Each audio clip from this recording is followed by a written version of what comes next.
हरे कृष्ण। आप सबका परमिशन से मैं हमारा भक्तिवेदांता फोलियो यूज करना चाहता हूं। अभी हम पूरा अध्याय का अध्ययन करने में, श्लोका पढ़ने में सहायता करेगा। सो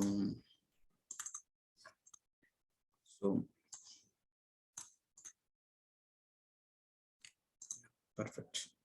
सो आज हम 14 अध्याय के ऊपर चर्चा कर रहे हैं। ये अध्याय में भगवान श्री कृष्ण ने ज्ञान योग के बारे में चर्चा करेगा, पर उसके पहले सबसे पहला 11 श्लोक में, पहला श्लोक से 11वें श्लोक तक भगवान श्री कृष्ण ने अपना बारे में, अपना दिव्य ज्ञान के बारे में, अपना अस्तित्व के बारे में बताते हैं। उसके आधारित पर श्रील प्रभुपाद जी ने ये अध्याय को नामकरण दिया गया ट्रांसेंडेंटल नॉलेज अथवा दिव्य ज्ञान। 12वें श्लोक से ये अध्याय का अंतिम तक ज्ञान योग का परिभाषा, ज्ञान योग का अलग अलग प्रकार का साधना और ज्ञान योग का फल, उसके बारे में बाकी अध्याय में बताया गया। आज हम ये अध्याय के प्रति चर्चा करेंगे। पहले श्लोक से श्री भगवान उवाच इमं विवस्वते योगं प्रोक्तावान् अहमव्ययम् विवस्वान् मनवे प्राह मनुरिक्ष्वाकवे ब्रवीत्। पहला 2 श्लोक में भगवान ने एक मुख्य विषय पर चर्चा करते हैं। ज्ञान प्राप्त करने का माध्यम क्या है, उसके बारे में चर्चा करते हैं। इसमें बाबा बताते हैं ये जो चल रहे ये मनवंतर काल का शुरुआत में ये दिव्य ज्ञान को विवस्वते योगम प्रोक्तावान अहम अव्ययम वैवस्वत मनु। विवस्वते एक्चुअली सूर्य देव का दूसरा नाम विवस्वान। ये मनवंतर काल का शुरुआत में मैं यही दिव्य ज्ञान को सूर्य देव को बताया था। मतलब बहुत वर्ष पूर्व, बहुत काल पूर्व सूर्य देव को भगवान श्री कृष्ण ने जो अर्जुन को अभी तक बताया, दूसरा अध्याय और तीसरा अध्याय में जो कर्मयोग के बारे में, ज्ञान योग के बारे में, भक्ति योग के बारे में बताया गया, वो सब ये मनवंतर काल का शुरुआत में सूर्य देव को बताया था। सूर्य देव उनका पुत्र मनवे विवस्वान मनवे प्रावा। उनका पुत्र का नाम है श्राद्ध देव। वही चलने वाला मनवंतर युग का पहला राजा था। उनका दूसरा नाम वैवस्वत मनु, उनको बताया था। मनुर इक्ष्वाकुवे ब्रवीत।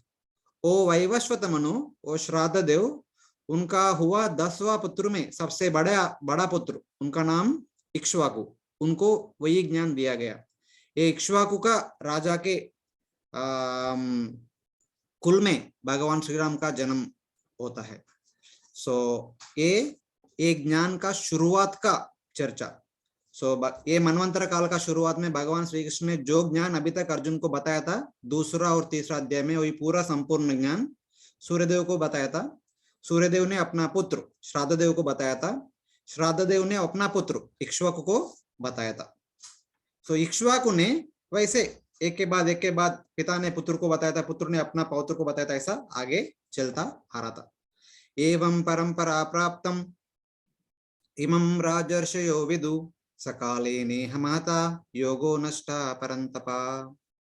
यहाँ पे भगवान श्री कृष्ण बताते हैं यही गुरु शिष्य परंपरा और पिता पुत्र का परंपरा में ये दिव्य ज्ञान आ रहा था, अनादिकाल से आ रहा था। शुरुआत ये मनवंतर काल का शुरुआत से स्वयंभू सूर्य देव से वैवस्वत मनु से उनका पुत्र उनका पुत्र ऐसा आ रहा था।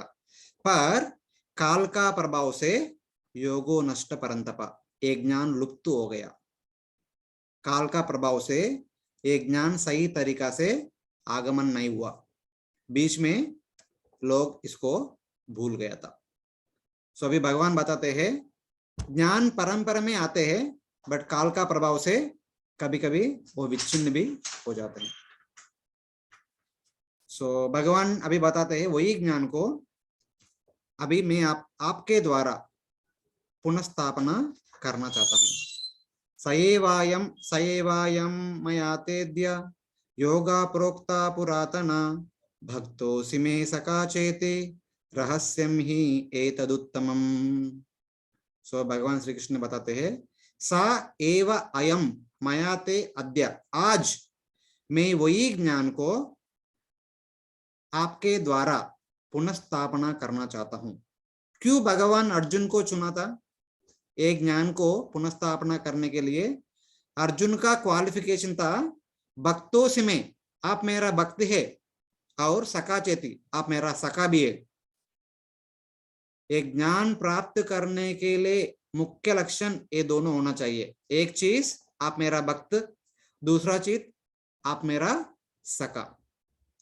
जिसके पास ये दो लक्षण रहता है, वही एक ज्ञान प्राप्त करने के लिए क्वालिफाइड है। रहस्यम ही एतद उत्तमम, और ये ज्ञान उतना सरल ज्ञान नहीं, ये बहुत गूढ़ ज्ञान, ये रहस्य ज्ञान। किसी को भी ऐसा रास्ते में मिला हुआ किसी को भी नहीं बोल सकते। ये बोलने के लिए भी व्यक्ति के पास पात्रता भी होना चाहिए और उतना क्वालिफिकेशन भी होना चाहिए।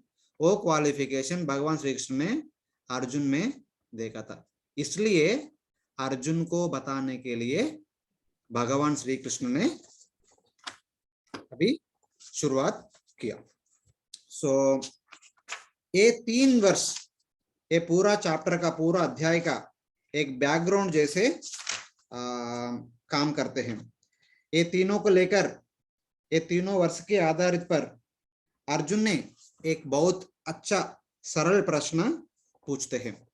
वो प्रश्न के आधारित पर भगवान श्री कृष्ण ने अपना दिव्यत्व के बारे में बताते हैं। उसके बाद वो कौन सा ज्ञान अर्जुन को अभी तक बताया, उसके आगे क्या होगा, उसके बारे में, ज्ञान योग के बारे में 12वें श्लोक से बाकी पूरा अध्याय में बताएगा। सो अभी ये सुनकर अर्जुन ने एक सिंपल प्रश्न पूछते हैं। एक कॉमन आदमी, हमारा जैसा आम आदमी को ये संदेह आ सकते, वही संदेह अर्जुन ने भगवान के सामने प्रस्तुत करते हैं। अर्जुन उवाच अपरं भवतो जन्म परम जन्म विवस्वता कथम एतद्विजानीयं त्वमादौ प्रोक्तवान् इति। आम आदमी का मन में क्या होता है?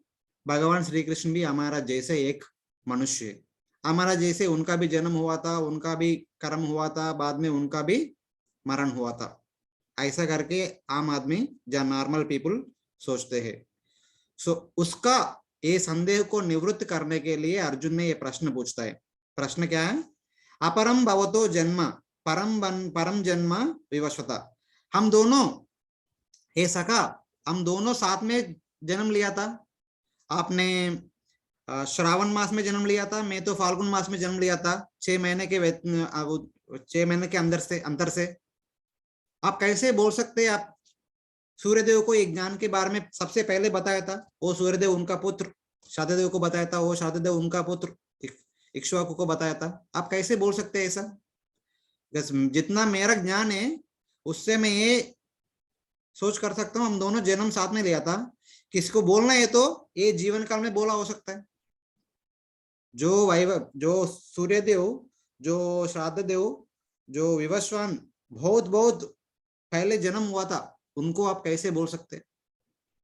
आप बोला करके आप कैसे कह सकते? ये एक छोटा सा मात्र से सिंपल प्रश्न जो कॉमन आदमी पूछ सकते हैं। जब भी हम ये दिसंबर महीने में हम पुस्तक वितरण के लिए जाते हैं, हमेशा लोग बोलते रहते हैं मैं भगवद गीता क्यों पढ़ूं? हम बोलते हैं भगवान के द्वारा बताया गया है। वो बोलते हैं भगवान मतलब क्या है? अभी वो भगवान को दिखाओ मेरे सामने, आप दिखाएगा तो मैं मान सकता हूँ, नहीं तो नहीं। ऐसा करके बहुत सारा प्रश्न पूछते हैं लोग। सो लोगों के मन में बहुत सारा आशंका रहता है, भगवान के प्रति विश्वास सादा सीधा नहीं रहते हैं। सो ऐसा लोगों को मन में भगवान का अस्तित्व क्या है, उनका भगवत्ता क्या है, उसका एस्टैब्लिश करने के लिए अर्जुन ने एक सिंपल प्रश्न पूछता है, कॉमन जनता का मन में जो रहता है। सो इसको निवृत्त करने के लिए भगवान आने वाला 4 श्लोक में अपना अस्तित्व के बारे में बताते हैं, अपना दिव्यत्व के बारे में बताते हैं। भगवान का अस्तित्व हम कैसे एस्टैब्लिश कर सकते? दो उदाहरण दिया गया आगे आने वाला 2 श्लोक में। ये सिंपल है। अभी भगवान खुद बोल रहे हैं मैं यही ज्ञान को, जैसे मैं आपको अभी बता रहा हूं, वही ज्ञान को पहले सूर्यदेव को बताया था। मतलब भगवान होने का प्रथम लक्षण है सर्वज्ञता, ऑल कॉग्निजेंट। उनको सब कुछ हमेशा के लिए मालूम होना चाहिए, जो मनुष्यों की शक्ति के परे है। हम जो भी हो सकता है हमारा जीवन काल में जो भी हुआ उसके बारे में हमको जानकारी है, उसके बारे में हमको स्मृति है। हमारा पूर्व जन्म में हम कौन था, क्या क्या कार्य किया, उसके बारे में हमारा स्मृति में कुछ नहीं मिलता है। हमको हमको कुछ पता नहीं उसके बारे में। पर जो व्यक्ति अपने आप के बारे में अनेक जन्मों के अंदर जो जो कार्य किया उस सब कार्य के बारे में ज्ञान है, सर्वज्ञता है, वो व्यक्ति को भगवान मान सकते। ये पहला लक्षण भगवान का, भगवान होने का। और दूसरा लक्षण है, मनुष्य का लक्षण है मरना। जो भी मनुष्य जन्म लेते हैं मरना जरूरी है। मरने के बिना कोई हमेशा के लिए नहीं रह सकते। पर जो व्यक्ति नहीं मर सकते, ना जन्म ले सकते, वो व्यक्ति भगवान है। जो व्यक्ति जन्म और मृत्यु के परे है वो व्यक्ति भगवान है। ये भगवान का सनातनत्व का लक्षण है। से भगवान का 2 लक्षण है, सर्वज्ञता एंड सनातनत्व। ये दोनों के बारे में भगवान आने वाला 2 श्लोक में बताते हैं। बताते हुए अपना अस्तित्व का स्थापित करते हैं भगवान श्री कृष्ण ने। अगले वाला श्लोक में भगवान श्री कृष्ण ने बताते हैं, श्री भगवान उवाच बहूनि मे व्यतीतानि जन्मानि तव च अर्जुन तानि हम वेद सर्वाणि न त्वं वेत्ता परन्तप। भगवान श्री कृष्ण ने बता रहे इधर, बहूनि मे व्यतीतानि जन्मानि तव च अर्जुन। माय डियर अर्जुना, हे सखा, हम दोनों बहुत बार जन्म ले चुका है। ऐसा नहीं यही हमारा पहला और आखिरी जन्म, ऐसा नहीं, बार बार हम जन्म ले चुके हैं। तानि अहम वेद सर्वाणि, उन सबका जन्म के बारे में, वो जन्म में क्या क्या कार्य किया उस सबका जन्म और कार्य के बारे में मुझे पता है। पर न त्वं वेत्ता परन्तप, आपको कुछ पता नहीं। मेरा योग माया शक्ति के कारण आप सब भूल चुका है। अहम सर्वस्य प्रभवो मत्त स्मृतिर ज्ञानम अपोहनम च। आज भगवान श्री कृष्ण ने 15वें अध्याय में 15 श्लोक में बताते हैं, मैं सभी जीव का हृदय के अंतराल में परमात्मा रूप में अवस्थित हूं। वो परमात्मा से सब जीव का नॉलेज, रिमेम्बरेंस और फॉरगेटफुलनेस, मत्त स्मृतिर ज्ञानम अपोहनम च। स्मृति, जो जरूरत है उतना तक याद रखते हैं, और जो ये जन्म में कार्य करते हम उसमें से भी जो भी जरूरत है उतना याद रखते हम, बाकी सब याद नहीं रखते। और ज्ञानम, ये भौतिक दुनिया के प्रति नॉलेज, विशेष रूप में दुनिया में क्या है, क्या क्या क्या है उसके बारे में ज्ञान प्राप्त करने के लिए भी परमात्मा के द्वारा प्रेरणा मिलता है। और अपोहनम, हमारा पुराना जन्म में क्या क्या किया वो सब का हम भूल जाते हैं, वो भी परमात्मा का कृपा है हमारा प्रति। और ये जन्म में भी जो भी भूल जाना है वो सबको हम भूल जाते हैं, वो भी परमात्मा का कृपा है। मनुष्य होने के नाते परमात्मा ने हमको भूलने के लिए मजबूत कर दिया। हमारा पूर्व जन्म में क्या क्या किया वो मनुष्यों का स्वभाव है, मनुष्यों का लक्षण है। पर भगवान का लक्षण है, भगवान अपना अलग अलग जन्मों के बारे में, आया जन्मों में क्या क्या कार्य किया उसके बारे में पूर्ण ज्ञान है। इसलिए भगवान को कहा गया सर्वज्ञता। यहाँ पे भगवान श्री कृष्ण ने बोलते हैं, मैं अलग अलग अवतार के रूप में बार बार ये भौतिक जगत में अवतरित होता हूं। जब भी मैं अवतरित होता हूं तभी आप मेरे साथ था, अलग रूप में। उन सबके बारे में मुझे मेरे पास ज्ञान है, बट अब उन सबको भूल गया। जैसे अभी मैं आपको बता रहा हूं ये दिव्य ज्ञान के बारे में, वैसे ही ये दूसरा अवतार में सूर्यदेव को बताया था वही ज्ञान। ये भगवान का पहला लक्षण, भगवान होने का पहला लक्षण है सर्वज्ञता। और आने वाला श्लोक में भगवान श्री कृष्ण अपना सनातनत्व का प्रमाण देते हैं। अजोपि सन अव्ययात्मा भूतानाम ईश्वरोपि सन प्रकृतिम स्वाम अधिष्ठाय संभवामि आत्ममायया। सो यहाँ पे अर्जुन एक प्रश्न पूछ सकते, ऐसे कैसे? आप भी जन्म ले रहे हैं बार बार, मैं भी जन्म ले रहा हूं बार बार, सो मेरे पास वो ज्ञान नहीं, आपके पास कैसे हो सकता है ज्ञान?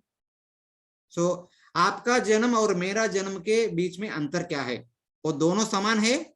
समान है तो आप भी भूल जाना चाहिए, समान नहीं तो अंतर क्या है उसके बारे में बता दो। सो यहाँ पे भगवान श्री कृष्ण ने बता रहे, अजो अपि, मैं आजन्म हूं।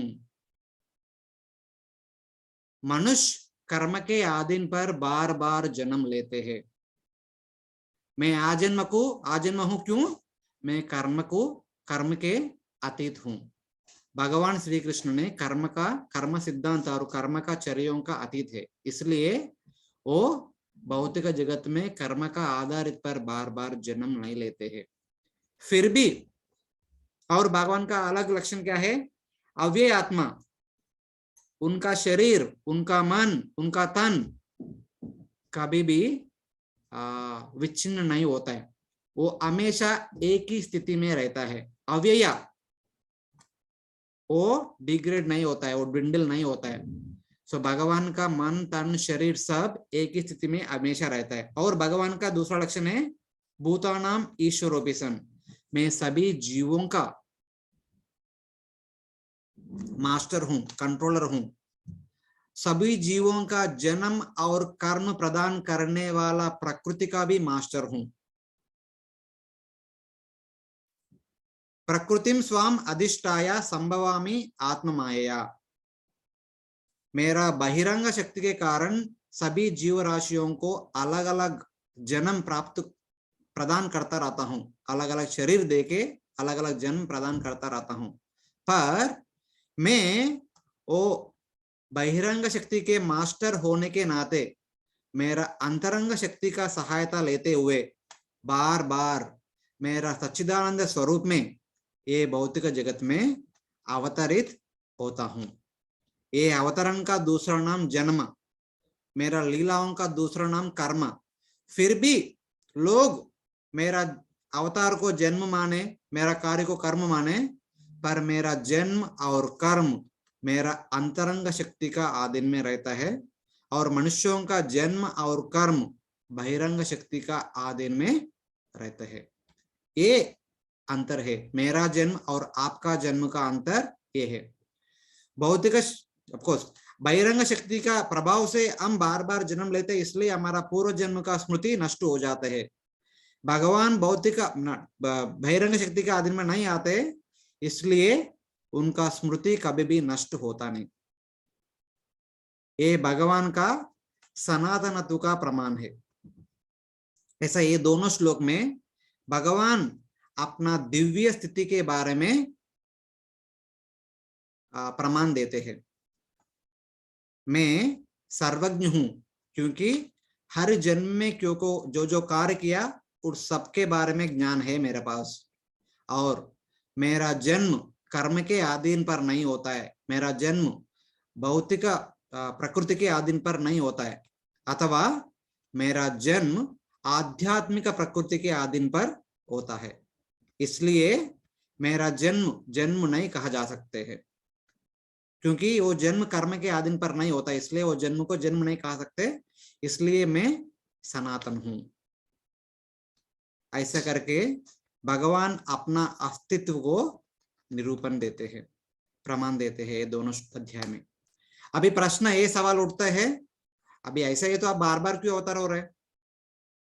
एक बार हो जाओ और वैसे रहो ना, बार बार आते जाते आते जाते, क्या इसका आवश्यकता क्या है?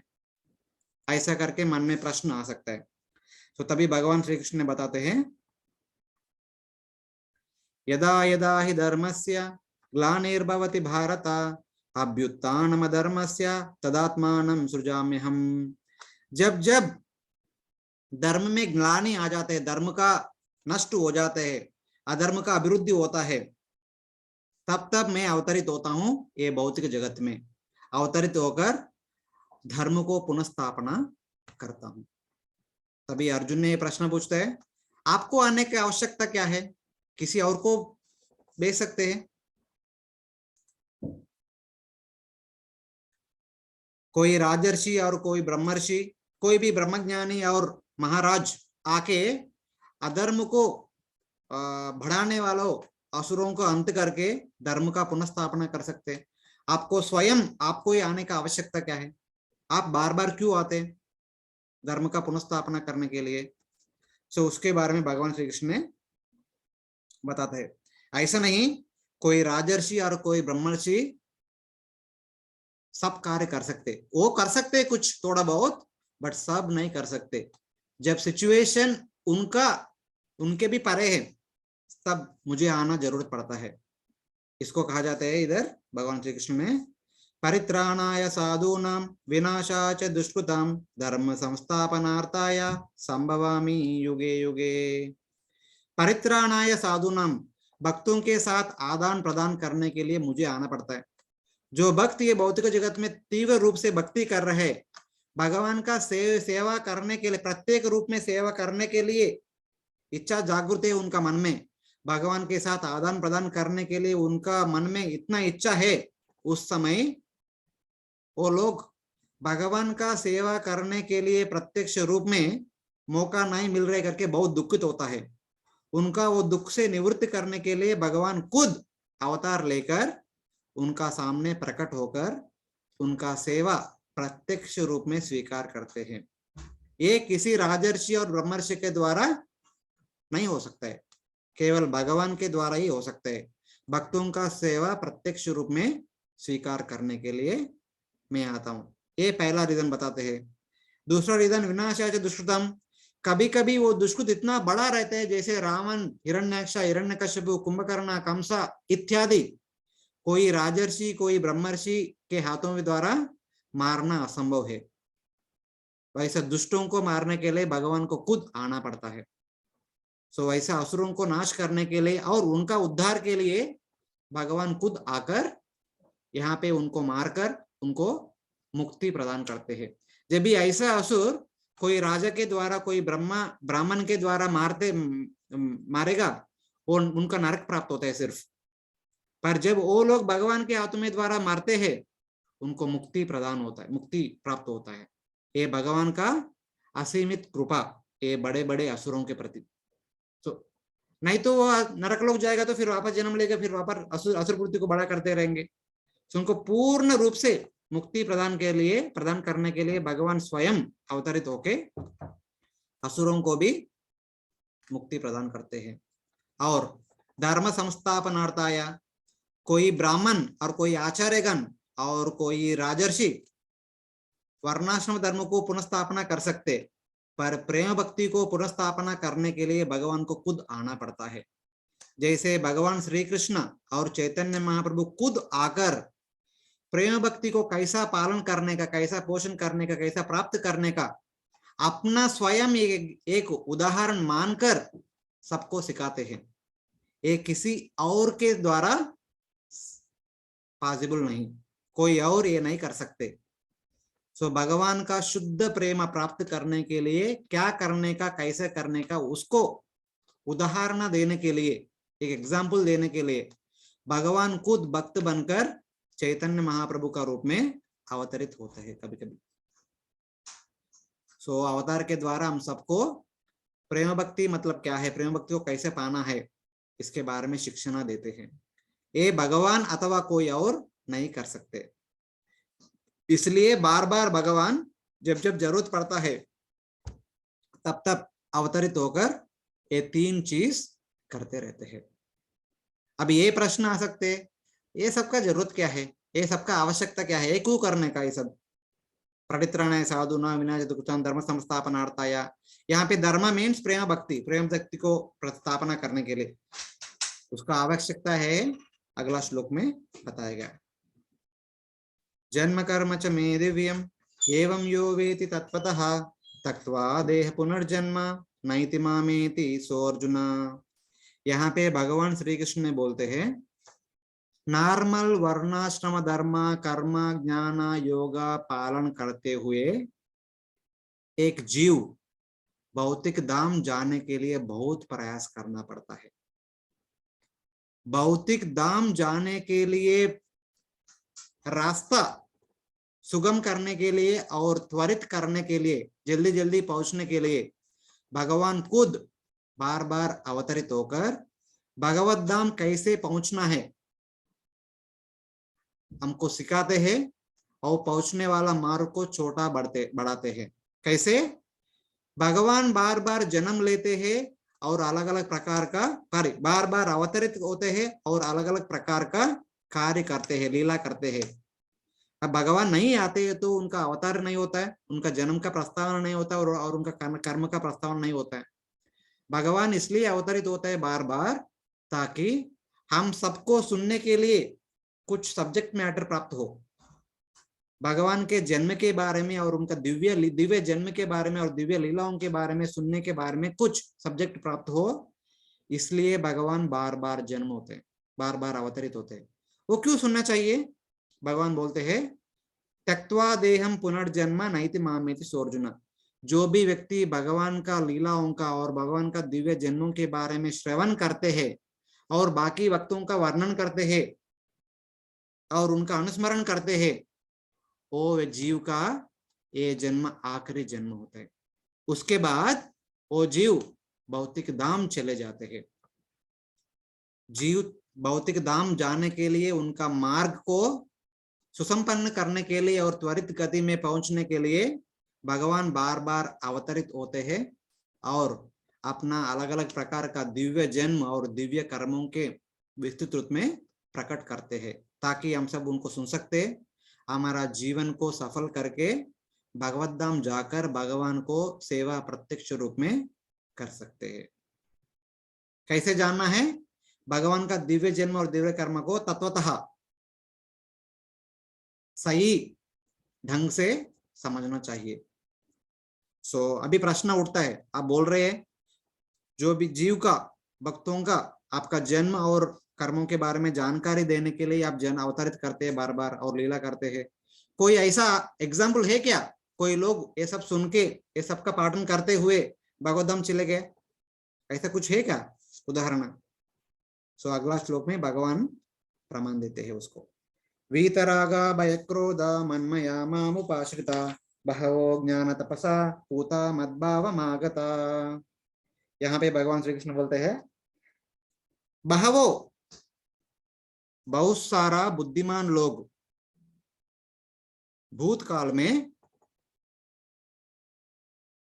वीत रागा भय क्रोधा मन्मया माम उपाश्रिता मेरा शरण लेकर और मनमया मेरा भक्ति करके श्रवणम कीर्तनम विष्णु स्मरणम पाद सेवनम अर्चनम वंदनम दास्यम साक्ष्यम आत्मनिवेदनम, ऐसा अलग अलग प्रकार का अलग अलग माध्यम से द्वारा मेरा भक्ति किया। मनमया रेफर्स टू ऑल प्रकार का, सभी प्रकार का भक्ति एक्टिविटीज, वो सब किया। बहवो बहुत लोग, पूता उनका अंतकरण का शुद्धि करके, मद्भाव मागता मेरे प्रति प्रेम जागृत करके मेरा आध्यात्मिक जगत पे प्रवेश कर चुका है।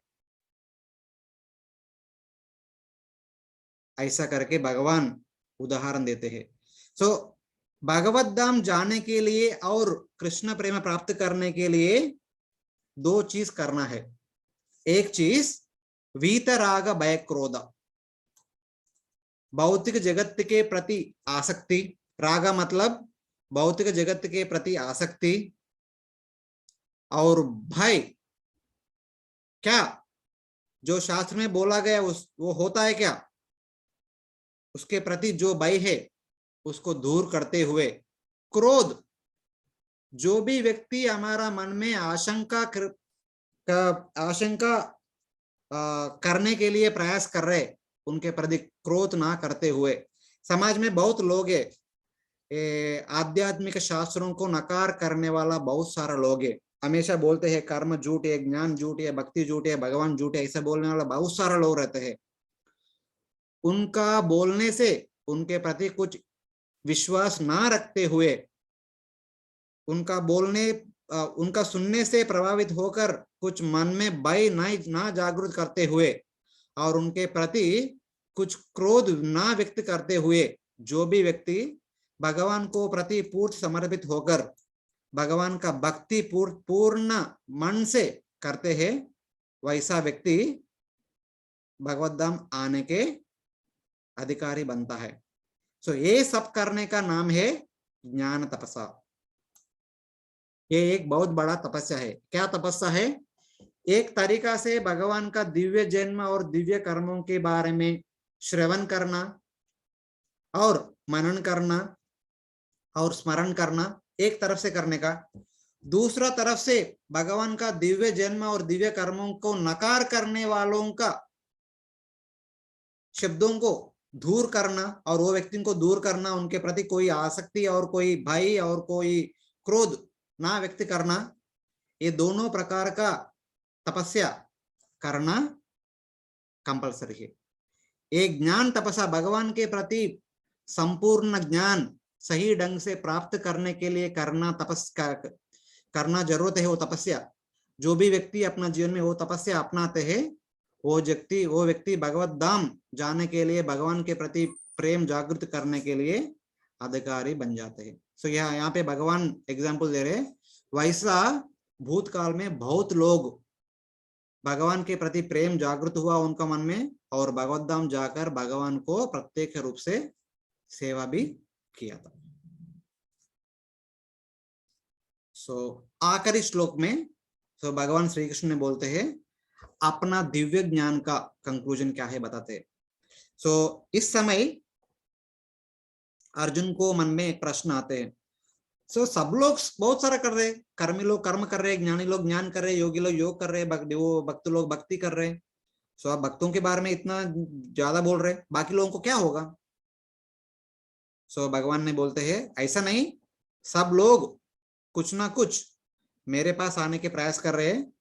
उसके बारे में बता रहे, ये यथा मां प्रपद्यन्ते तां तथैव भजाम्यहम् मम वर्तमानुवर्तन्ते मनुष्या पार्थ सर्वशा।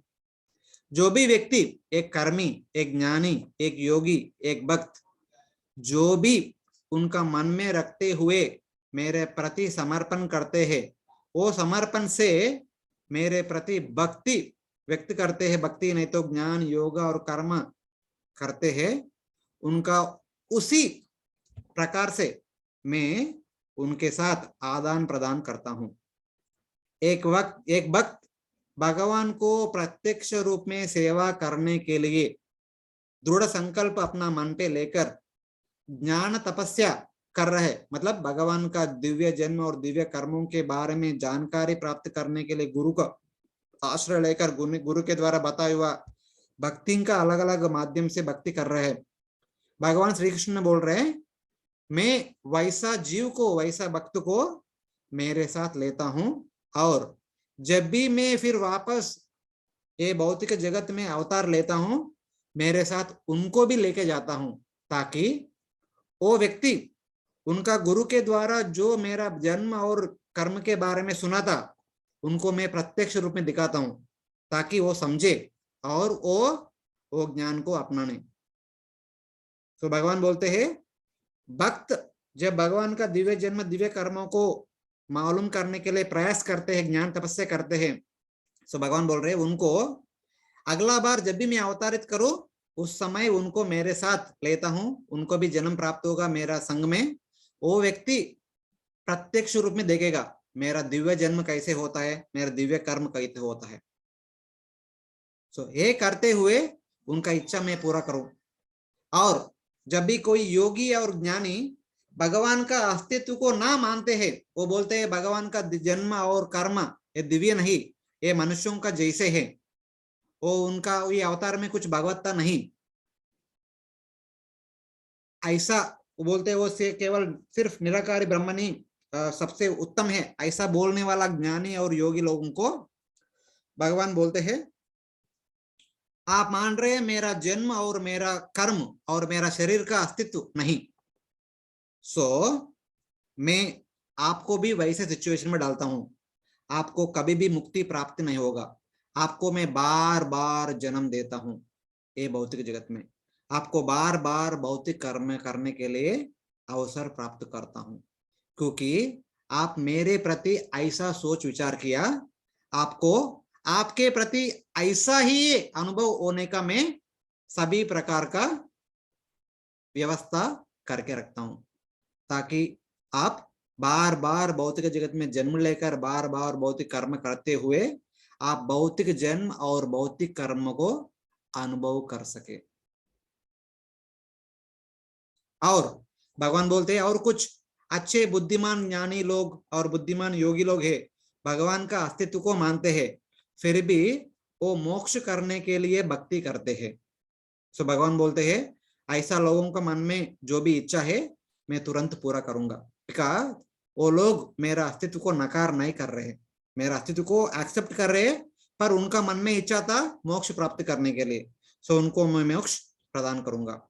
और कुछ कर्मी लोग स्वर्ग जाने के लिए इच्छा रखते हुए मन में भगवान के प्रति भक्ति कर रहे, सो भगवान बोलते हैं उसे लोगों को मैं स्वर्ग जाने के लिए उनका प्रवास इजी बनाता हूं, सो उनको स्वर्ग प्राप्ति करवा देता हूं। ऐसा करके भगवान अलग अलग प्रकार व्यक्तियों का जीवन में जो भी मन में रखते हुए, जो भी इच्छा मन में रखते हुए भगवान के प्रति भक्ति कर रहे, सेवा कर रहे, भगवान तुरंत उनका इच्छा पूरा करते हैं। ये भगवान का दयालु नेचर है, भगवान का असीमित कृपा है। जो भी व्यक्ति जो भी मन में रखते हुए भगवान के प्रति सेवा करते, भगवान के प्रति भक्ति करते, भगवान के प्रति समर्पण करते हैं, भगवान तुरंत उनका इच्छा का पूरा करते हैं। ममवर्तमान मर्तन्ते मनुष्य पार्थ सर्वशा, मेरा सखा अर्जुन ऐसा हर लोग हर व्यक्ति कोई ना कोई रूप में मेरा शरण में है। ऐसा करके भगवान अपना दिव्यत्व के बारे में, दिव्य ज्ञान के बारे में ये 11वें श्लोक तक बताते हैं। अभी 12वें श्लोक से आगे पूरा अध्याय कर्म योग और ज्ञान योग के बारे में जो चर्चा किया पहले दूसरा अध्याय और तीसरा अध्याय में, उनको बारे में आगे चर्चा करते हैं।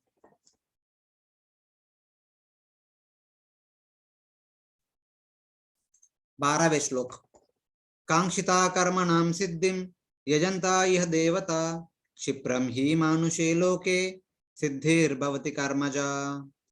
ये भौतिक जगत में कुछ मनुष्य, कुछ जीव अपना इच्छा पूरा करने के लिए निष्काम कर्म योगा अथवा ज्ञान योगा अथवा अष्टांग योगा अथवा भक्ति योग का शरण ना लेते हुए वो लोग सभी प्रकार का देवी देवताओं को पूजा करने के लिए दृढ़ संकल्प लेते हैं।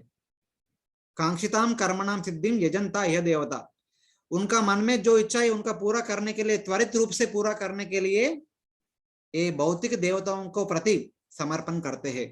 भगवान के प्रति समर्पण नहीं करते बल्कि भौतिक देवताओं के प्रति समर्पण करते हैं, क्योंकि उनको पता है क्षिप्रम ही मानुषे लोके सिद्धिर्भवति कर्मजा, जो भी देवी देवताओं को पूजा पाठ करते हैं उसके द्वारा उनका इच्छा जल्दी पूरा होता है करके उनको पता है, इसलिए वो देवी देवताओं के प्रति समर्पण होते हैं।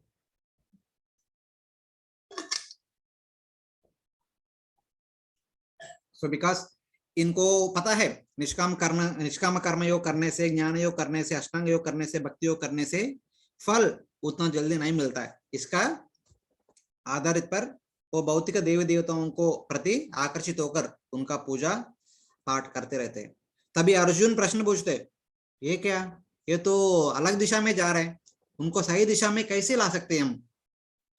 उनका मन में जो इच्छा है उसको पूरा करते हुए उनका सही दिशा में लेकर उनको मुक्ति के प्रति आकर्षित कैसे कर सकते हैं? सो उसके लिए ऐसा लोग, जो लोग भौतिक इच्छाओं के प्रति बहुत इच्छुक है, उनका मन में परिवर्तन लाने के लिए भगवान ने एक अच्छा व्यवस्था का स्थापना किया। उसके बारे में बताया गया अगला श्लोक में। चातुर्वर्णं मया सृष्टं गुणकर्म विभागशः तस्य कर्तारमपि मां विद्धि अकर्तारमव्ययम्। ये भौतिक इच्छा से भरे हुए व्यक्तियों का मन को बदलने के लिए भगवान बोलते हैं मैं चातुर्वर्ण सिस्टम को प्रस्तुत किया था। अपना गुण और अपना कर्म के आधारित पर लोग चातुर्वर्ण में विभाजित हो सकता है। जो जीव सत्वगुण में है उनको ब्राह्मण कहा गया, जो जीव रजोगुण और सत्वगुण में है उनको क्षत्रिय कहा गया, जो जीव रजोगुण और तमोगुण में है उनको वैश्य कहा गया, जो जीव तमोगुण में है उनको शूद्र कहा गया।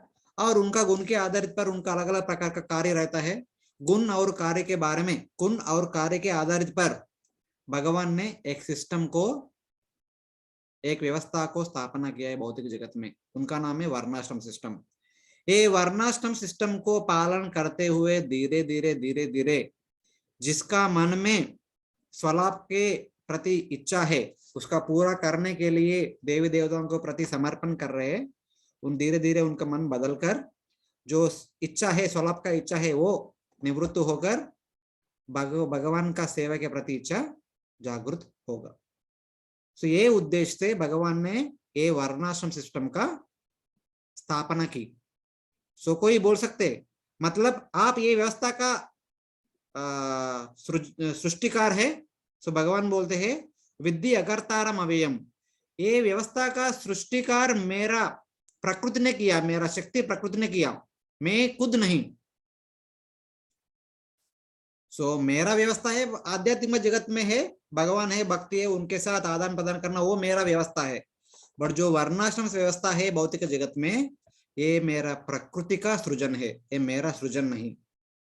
देन अर्जुन बोलते आप कैसे बोल सकते, जब भी आप अवतार लेते, जैसे भगवान राम के रूप में अवतार ले दिया था, अभी अभी भगवान कृष्ण का अवतार लिया था, फिर भी आप क्षत्रिय का कार्य कर्म करते रहते हमेशा दिन भर। सो आप भी ये व्यवस्था के अंदर के आदमी है। सो आप ऐसे कैसे बोल सकते हैं आप ये व्यवस्था का भाग नहीं। सो तभी भगवान श्री कृष्ण बोलते हैं न माम कर्माणि लिम्पन्ति न मे कर्म फले स्पृहा इति माम यो विजानाति कर्मभिर् न सबध्यते। माय डियर अर्जुन, जो भी मैं भगवान राम बनकर, भगवान कृष्ण बनकर आया था, क्षत्रिय कुल में जन्म लिया था, क्षत्रिय कर्म सुबह से शाम तक करते हुआ था, फिर भी कोई भी कर्म मुझे कर्म बंधन में नहीं डालेगा। नमाम कर्माणि लिम्पन्ति न मे कर्म फले स्पृहा, क्योंकि एक कर्म करते समय में कर्म का फल के प्रति आसक्त नहीं, कर्म का फल के प्रति मेरा मन में कोई विचार नहीं रहेगा। एक उदाहरण देने के लिए यद्यत आचरति श्रेष्ठ तत्तत् एव इतरो जना, ये भौतिक समाज में एक अच्छा उदाहरण देने के लिए, क्षत्रिय बनकर, एक गृहस्थ बनकर कैसे जीवन जीना है उसका उदाहरण देने के लिए सिर्फ मैं अलग अलग प्रकार का कार्य करता हूं, पर कोई कर्म के फल के प्रति कुछ इच्छा नहीं रखता हूं मेरा मन में।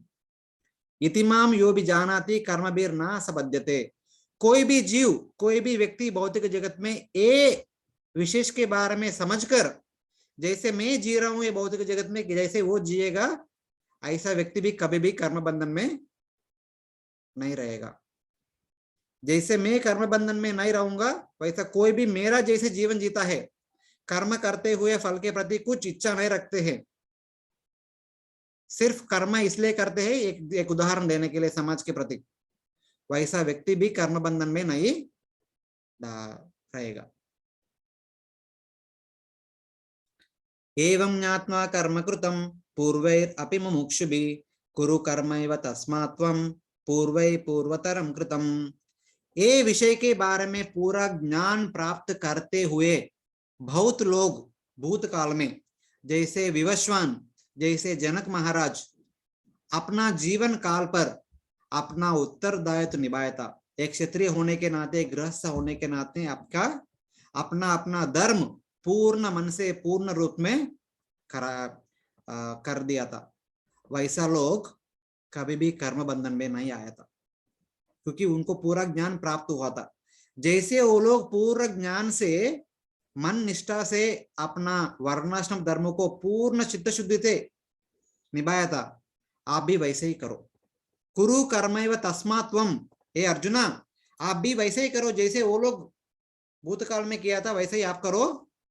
अभी आप एक राजा होने के नाते, क्षत्रिय होने के नाते, गृहस्थ होने के नाते ये युद्ध भूमि में युद्ध करना आपका अभी कर्तव्य है। आपका कर्तव्य को निभाओ। वैसा कर्तव्य को निभाने से आप कुछ कर्म बंधन में नहीं पड़ेगा।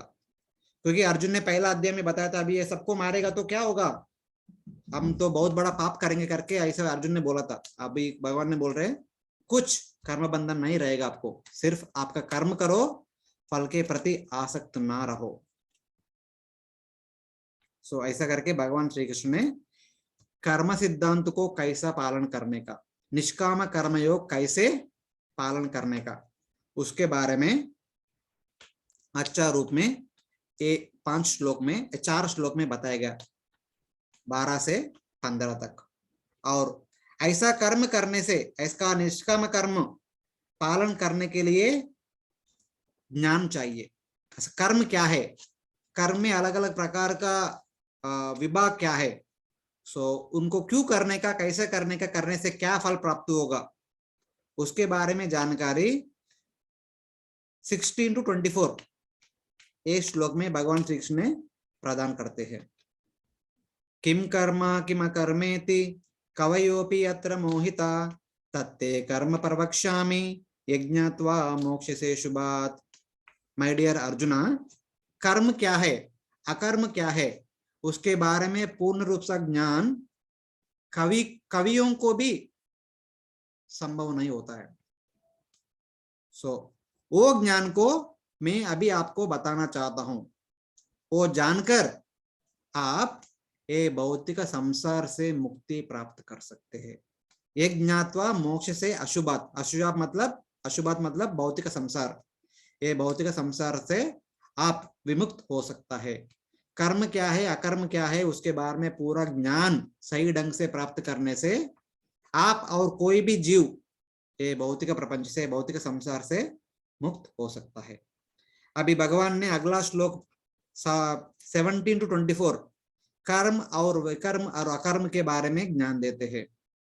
कर्मणो हि अभि बोधव्यम च विकर्मणा अकर्मणश्च बोधव्यम गहना कर्मणो गति। मैं अभी आपको कर्म के बारे में और विकर्म के बारे में और अकर्म के बारे में ज्ञान देता हूं, बट एक ज्ञान प्राप्त करना बहुत सरल नहीं, बहुत कठिन है। गहना कर्मणो गति, ये बहुत गूढ़ ज्ञान है, ऑर्डिनरी लोग उनको समझ पाना बहुत मुश्किल है। सो ऐसा करके भगवान श्री कृष्ण ने आगे बढ़ते हैं। सभी बोलते हैं कर्मणि अकर्म यः पश्येत् अकर्मणि च कर्म या स बुद्धिमान मनुष्येषु सा युक्ता कृष्ण कर्म कृत। सो इसके पहला श्लोक में बताया गया भगवान श्री कृष्ण ने कर्म, विकर्म और अकर्म। कर्म मतलब सही रूप से वेदों का विधि विधान के द्वारा करने वाला निष्काम कर्म को कर्म कहा गया। और विकर्म मतलब जो वेद में दिया गया संदेश को नकार करते हुए उसका ऑपोजिट रूप में पाप करना विकर्म बोला गया। और पाप के साथ साथ पुण्य कार्य करना भी विकर्म बोला गया। अपने मन का इच्छा पूरा करने के लिए करने वाला कर्म भी विकर्म कहा गया। कर्म मतलब आत्मशुद्धि के लिए वेदों का अनुसार करते हुए कर्म करना है, निष्काम कर्म वो कर्म है। और वेदों का ना पालन करते हुए पाप करना और वेदों का पालन करते हुए अपना इच्छा को पूरा करना, दोनों प्रकार का कर्म को कहा है विकर्म। और अकर्म मतलब ना कर्म करना, कर्म ना करना मतलब संन्यास ग्रहण करने के बाद जो भौतिक कर्म जो नहीं करते वो सिचुएशन को कहा गया अकर्म। कर्म का ऑपोजिट ना कर्म करना सिचुएशन को अकर्म कहा गया। अभी बोल रहे भगवान ने कर्मणि अकर्म या पश्येत्, जो बुद्धिमान लोग, बुद्धिमान मनुष्येषु जो बुद्धिमान लोग कर्मणि अकर्म, अपना जीवन काल में गृहस्थ होने के नाता जो कर्म कर रहे, जो वर्णाश्रम ड्यूटी कर रहे, उसमें ही अकर्म देखना। और अकर्मणि च कर्मयत, और जो व्यक्ति संन्यास लेने के बाद जो गृहस्थ धर्म पालन करने की जरूरत नहीं, फिर भी संन्यास का कर्म करते हुए उसमें कर्म देखना। मतलब कर्म मतलब एक प्रकार का साधना, एक प्रकार का प्रयास, उसके द्वारा मोक्ष प्राप्त करने वाला। ये दोनों विषय के प्रति जिनके मन में पूर्ण ज्ञान है, वो व्यक्ति सायुक्ता कृष्ण कर्म को, वो व्यक्ति सब प्रकार का कर्म करने के बाद भी कर्म बंधन में ना आते हैं। अभी मैं एक सिंपल उदाहरण देता हूं, मतलब ये बताया गया ऐसा, कर्मणि अकर्म यः पश्येत्, एक गृहस्थ व्यक्ति अपना गृहस्थ धर्म के अनुसार पर अलग अलग प्रकार का कर्म करना पड़ता है, पर हर एक कर्म करते समय कर्म फल के प्रति आसक्त ना होना चाहिए। आसक्त ना होते हुए, कर्म फल का भोगने का इच्छा ना रखते हुए अलग अलग प्रकार का कर्म अपना कर्तव्य मानकर करते हैं, ऐसा व्यक्ति कभी कर्म बंधन में ना आते हैं। ऐसा व्यक्ति जो भी कर्म करते हैं, हर कर्म का नाम है अकर्म। सो वो व्यक्ति इज एज गुड एज सन्यासी। जो गृहस्थ रहते हुए ऐसा प्रकार का ऐसा मन स्थिति से कर्म करते हैं, वो व्यक्ति का सन्यासी से कुछ अंतर नहीं। और अलग अच्छा उदाहरण, सन्यास ग्रहण करने के बाद भी ज्ञान योग का पालन करते हुए भी ज्ञान का गम्य प्राप्त करने के लिए अलग अलग साधना दृढ़ शक्ति से कर रहे हैं, वो करने वाला कार्य भी एक कर्म कहा जाते हैं। फिर भी वो कुछ भौतिक इच्छा पूरा करने के लिए नहीं कर रहे और कुछ भौतिक वस्तु को प्राप्त करने के लिए नहीं कर रहे, इसलिए उसको अकर्मणि च कर्मया, वो अकर्मणि, वो सन्यास का भी कर्म के रूप में मान सकते हैं, ऐसा करके बताया गया।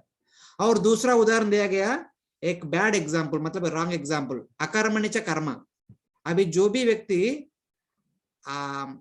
असंपूर्ण मन शुद्धि से सन्यास ग्रहण कर लिया, मतलब मन पूरा शुद्धि नहीं, मन पूरा सन्यास के प्रति आकर्षित नहीं, फिर भी सन्यास ले लिया नाम और नेम फेम के लिए सोसाइटी में, वो सन्यास लेने के बाद कुछ कार्य करते नहीं, पर फिर बोलते रहते ज्ञान अच्छा है, ज्ञान ये है, ज्ञान वो है, ऐसे करके बोलते रहते।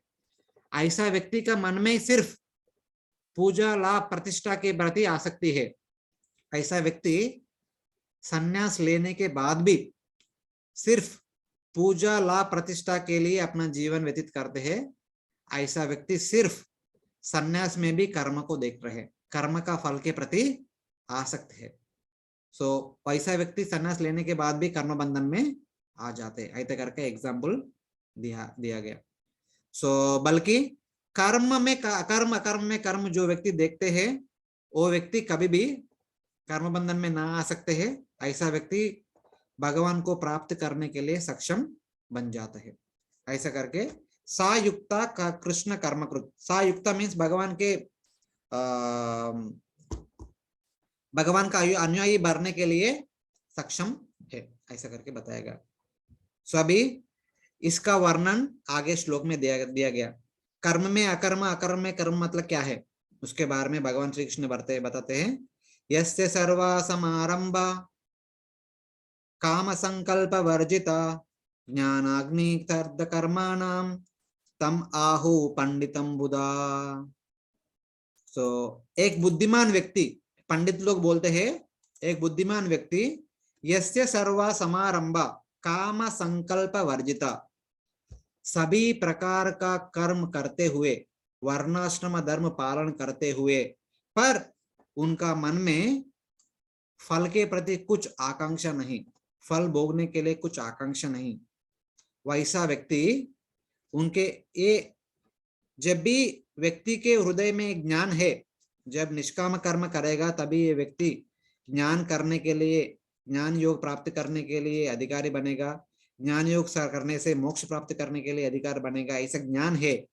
वैसा ज्ञान से जब वर्णाश्रम धर्म को पालन करेगा, सिर्फ वैसा व्यक्ति है ज्ञानाग्नि दग्ध कर्मानस, कोई भी कर्म हो विकर्म भी हो, जो भी करेगा अवसर के प्रति, समय के अवसर के प्रति, सभी कर्म वो ज्ञान का अग्नि में दहन हो जाएगा। मतलब उनका कर्म का फल कुछ भी उनको नहीं आएगा, वो कर्म बंधन में नहीं डालेगा।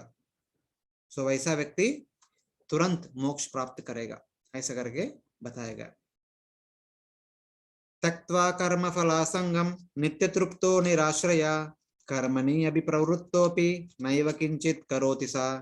कर्मणि अभि प्रवृत्तोपि, अपना अपना प्रवृत्ति के अनुसार, एक ब्राह्मण ब्राह्मण का कर्म करेगा, एक क्षत्रिय क्षत्रिय कर्म करेगा, वैश्य वैश्य का कर्म करेगा, पर कर्म करते समय त्यक्त्वा कर्म फलासंगम, फल के प्रति आसक्ति नहीं रखने का, और नित्य तृप्ति, अपना अपना मन में हमेशा आनंद रहना चाहिए। कर्म करने से मात्र, अपना ड्यूटी निभाने से मात्र पूरा संतोष होना चाहिए। फल के प्रति आकांक्षा ना रखते हुए, फल को भोगने का इच्छा ना रखते हुए कर्म करते हैं तो निराश्रया, किसी और मनुष्यों के ऊपर आश्रय ना लेते हुए अपना वर्णाश्रम धर्म निभाते हैं, वैसा व्यक्ति जो भी करेगा अपना अपना धर्म के अनुसार, अपना अपना मनस्थिति के अनुसार, ब्राह्मण कर्म, वैश्य कर्म, क्षत्रिय कर्म, नैव किंचित करोमि इति करोमि सा, वो व्यक्ति कुछ करते नहीं, क्योंकि उनका कुछ कर्म बंधन नहीं आते। नो कर्म बंधन मतलब नो कर्म किया, ऐसा।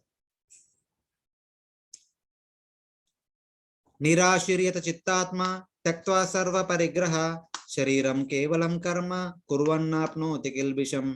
निराशीर, कोई भौतिक इच्छा नहीं, यथा चित्तात्मा, अपना मन और अपना शरीर सिर्फ वो निष्काम कर्म अथवा ज्ञान योग के प्रति समर्पित है। त्यक्त्वा सर्व परिग्रह, सो भौतिक इच्छा पूरा करने के लिए कोई कार्य नहीं करते हैं, कोई कार्य को शुरू नहीं करते हैं। शरीरम केवलम कर्म, सिर्फ अलग अलग प्रकार का कर्म कर रहे हैं, इसलिए क्योंकि अपना शरीर को मेंटेन करने के लिए, सिर्फ शरीर को ख्याल रखने के लिए कुछ कर्म, बेसिक कर्म करते हैं। सो वैसा व्यक्ति कुर्वन् नाप्नोति किल्बिषम, कोई का पाप से बंधन में नहीं आते हैं, कोई पाप नहीं करते हैं, कोई पाप से बंधन में नहीं आते। मतलब देखिए, भौतिक जगत में कुछ प्राप्त करने के लिए कुछ कर्म नहीं करते हैं, क्योंकि उनके मन में कोई भौतिक इच्छा नहीं, निराशीर। फिर क्यों? उनका मन और तन सिर्फ मोक्ष प्राप्त करने के लिए समर्पित है। वैसा व्यक्ति अपना शरीर को संभालने के लिए कुछ भी करे, उनका कुछ पाप नहीं लगेगा। यदृच्छया लाभ संतुष्टो द्वंद्वातीतो विमत्सरा समसिद्धौ असिद्धौ च कृत्वापि न निबध्यते। यदृच्छा लाभ संतुष्टो, जो भी मिलेगा उसे संतोष रहेगा और भौतिक द्वंद्व से ऊपर रहेगा, और विमत्सरा, किसी के प्रति कुछ द्वेष और मत्सर नहीं रहेगा। समसिद्धौ असिद्धौ च, कुछ प्राप्त हो कुछ ना प्राप्त हो, फिर भी अपना मन संतुलन में रखेगा। कृत्वा अपि ना निबध्यते, कुछ भी करेगा अपना शरीर को मेंटेन करने के लिए, फिर भी वो व्यक्ति बंधन में नहीं आते हैं। गत संगस्य मुक्तस्य ज्ञानावर्तित चेतसा यज्ञायाचरता कर्म समग्रम प्रविलीयते। गत संगस्य, भौतिक जगत के प्रति और भौतिक संपद के प्रति और भौतिक वस्तु के प्रति कुछ आकर्षण नहीं, कुछ संबंध नहीं, और मुक्तस्य, भौतिक गुणों से मुक्त होकर ज्ञानावस्थित चेतसा, सिर्फ ज्ञान के प्रति और आत्म के प्रति आपका मन को, अपना मन को स्थिर रखा।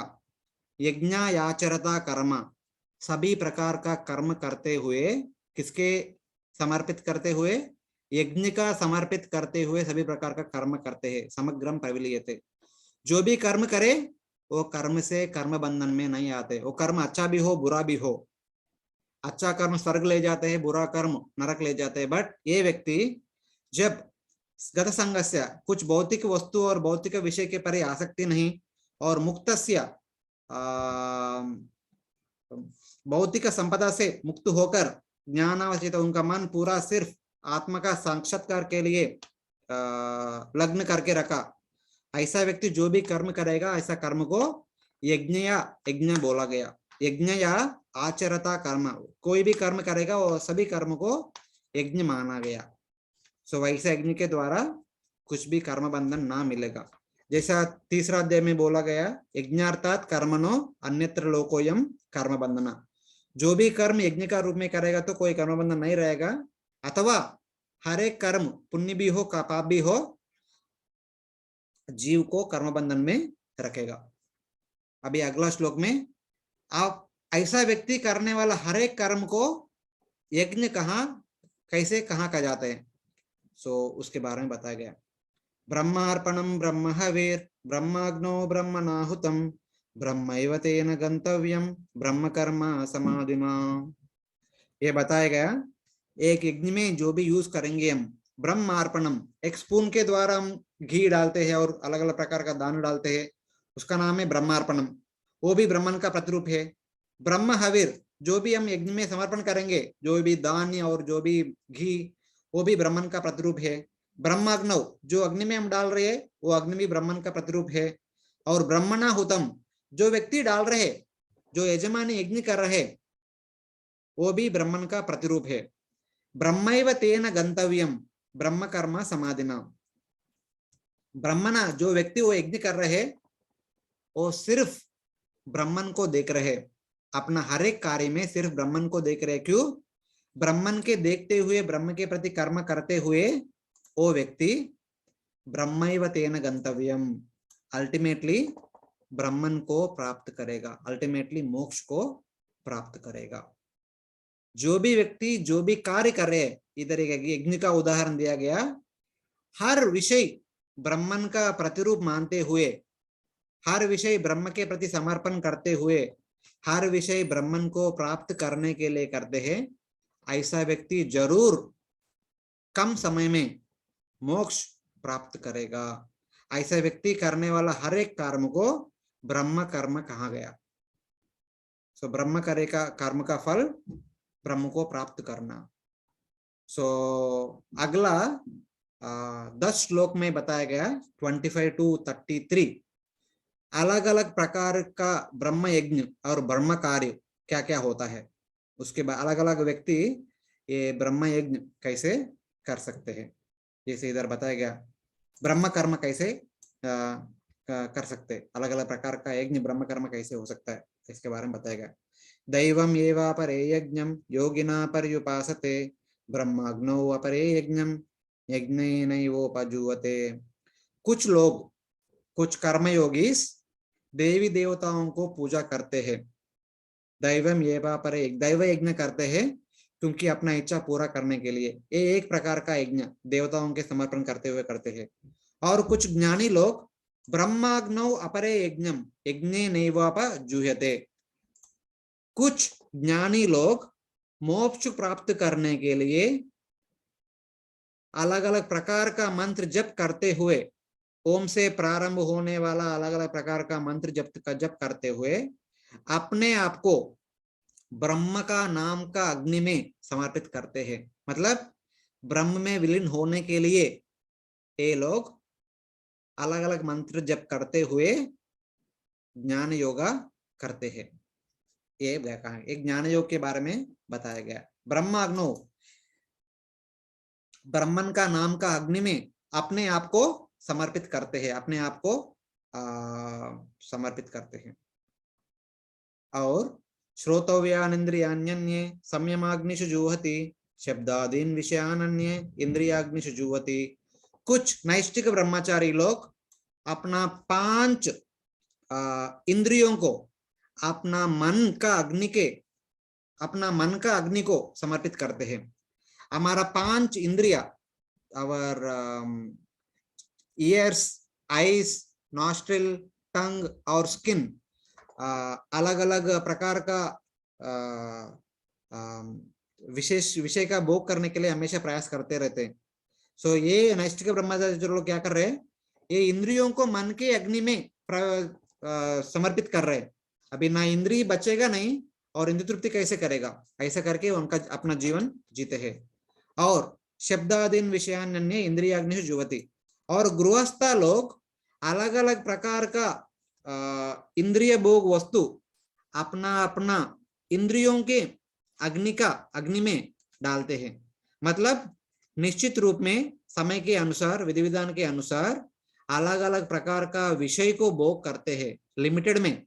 मतलब जैसे वेदों के द्वारा परमिशन दिया गया उसको पालन करते हुए इंद्रिय को भोग करते हैं।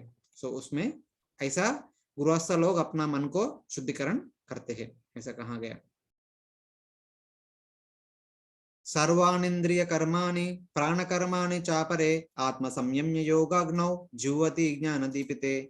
आत्म संयम्य योगा, ये अष्टांग योगा प्रैक्टिशनर्स के बारे में बताया गया। अष्टांग योगी लोग अपना अपना पंच इंद्रिया और पंच प्राण और अपना अपना इंद्रिया और प्राण को मन का अग्नि में डाल देते हैं और उनके द्वारा करने वाला कोई कार्य को करते नहीं। कोई ज्ञान इंद्रिया से कार्य नहीं करते, कोई कर्म इंद्रिया से कार्य नहीं करते, सिर्फ मन को परमात्मा के प्रति लग्न करते हैं। ऐसे वो मोक्ष प्राप्त करने के लिए प्रयास करते रहे अष्टांग योगी लोग।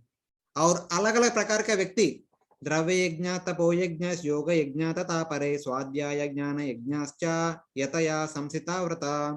अलग कुछ लोग द्रव्य यज्ञ करते हैं, मतलब कुछ दान करते रहते हैं हमेशा, मतलब धन के रूप में और धान के रूप में।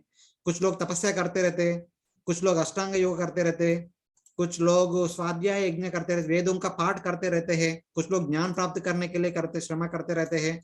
सब लोग अलग अलग प्रकार का ऑस्टेरिटीज करते रहते हैं, क्योंकि वो अल्टीमेटली मोक्ष प्राप्त करने के लिए। और 29 श्लोक और 30 श्लोक अष्टांग योग के बारे में बताया गया। अपाने जुह्वति प्राणं प्राणे प्राणां तथा परे प्राणापान गति रुद्ध्वा प्राणायाम परायण अपरे नियताहारा प्राणान प्राणेषु जुह्वति। एक सिंपल एग्जांपल बताया गया। हमारा जीवन जीने के लिए हम हर क्षण हर पल हम श्वास लेते रहते हैं, पर अष्टांग योगी लोग एक सिंपल चीज करते हैं। हम श्वास लेते हैं, बाद में श्वास बाहर छोड़ते हैं, फिर वापस लेते हैं, बाहर छोड़ते हैं। ये अष्टांग योगी लोग क्या करते हैं, जो बाहर छोड़ने वाला हवा उसको फिर वापस अंदर लेते हैं, जो अंदर लेते हैं उसको वापस बाहर देते हैं, जो बाहर जाने वाला फिर वापस अंदर लेते हैं। हम हमारा वैज्ञानिक लोग बताया गया, हम हर मिनट में 30 से 35 बार हम श्वास लेते हैं। बट ये अष्टांगी प्रैक्टिशनर्स जो बाहर जाने वाला हवा को अंदर ले लिया, जो अंदर जाने वालों को बाहर छोड़ दिया, बाहर जाने वाला को अंदर छोड़ दिया, उसका मतलब कुछ बाहर नहीं जा रहे, कुछ अंदर नहीं जा रहे, वो बीच में ही सर्कुलेट और ऊपर नीचे जा रहे। ऐसा करते हुए साल में एक बार श्वास लेते हैं, नहीं तो 10 साल में एक बार श्वास लेते हैं, पूरा नियंत्रण करते हैं। जैसे हम भागवत में पढ़ते हैं, ध्रुव महाराज पहले 3 दिन में एक बार श्वास लेते थे, बाद में 6 दिन में एक बार, 9 दिन में एक बार, 15 दिन में एक बार, आखिर में 6वें महीने में पूरा महीने में एक ही बार श्वास लिया था। मतलब पूरा महीने पर श्वास नहीं लिया, मतलब इतना कंट्रोल कर सकते।